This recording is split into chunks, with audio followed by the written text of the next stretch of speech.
महाबोधी महाविहार मुक्ती आंदोलनाचे प्रणेते भंते विनचार्य यांचे तिरोड्यात जंगी स्वागत। तिरोडा जिल्हा गोंदिया येथे आज भंते विनचार्य यांचे भव्य स्वागत करण्यात आले। कार्यक्रमाची सुरुवात महाप्रज्ञा बौद्ध विहार येथे बुद्ध वंदना करून झाली।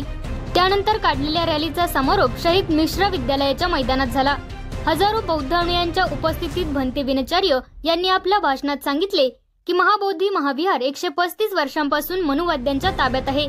येत्या 12 फेब्रुवारी 2026 रोजी दिल्ली येथे देशव्यापी आंदोलन होणार असून सर्व बौद्ध अनुयायांनी सहभागी व्हावे।